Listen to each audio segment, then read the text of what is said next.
तुम्ही मॅच पाहतात का?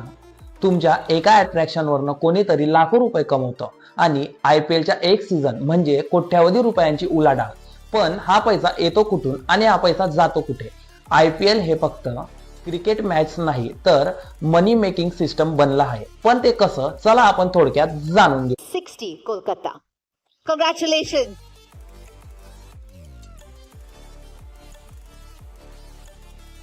2008 मध्ये एक आयडिया आली क्रिकेटला बिझनेस बनवायची आणि तिथून चालू झाली IPL मधल्या टीम्स ह्या फक्त टीम्स नाहीत तर त्या एक प्रकारच्या कंपनीज आहेत.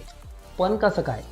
टीम्स मालक म्हणजेच बिझनेसमॅन आणि प्लेयर्स जे असतात ते एम्प्लॉई आणि मॅचेस म्हणजे ज्या मॅचेस होतात त्यांना प्रोडक्शन असे आपण म्हणू शकतो आणि जे लोक मॅच पाहतात म्हणजे फॅन्स त्यांना आपण कस्टमर असे म्हणू शकतो. त्यानुसार हा बिझनेस मॉडेल असू शकतो. पण एवढा मोठा पैसा येतो कुठून? तर ब्रॉडकास्ट म्हणजेच मोबाईल टीव्ही आणि जिओ हॉटस्टार यासारख्या मोठमोठ्या कंपन्या IPL ला कोट्यावधी रुपये देऊन मॅच दाखवण्याचे पैसे देतात. त्याचनंतर स्पॉन्सरशिप एक लोगोचे करोडो रुपये मिळतात आणि त्यानंतर तिकीट विकले जातात. म्हणजेच स्टेडियम फुल तर पैसा फुल. तुम्ही विचार केला आहे का? सुरुवातीला मोठ्या मोठ्या टीमा हारतात पण त्याच टीमा नंतर जिंकतात. कारण काय? तर त्या टीमा सुरुवातीला ब्रँड बिल्ड करतात आणि लॉंग टर्म मध्ये करोडो रुपये कमवण्याचा विचार करतात आणि कमवतात. प्लेयर्स फक्त ऑक्शनच्या अमाऊंटवर खेळतात का?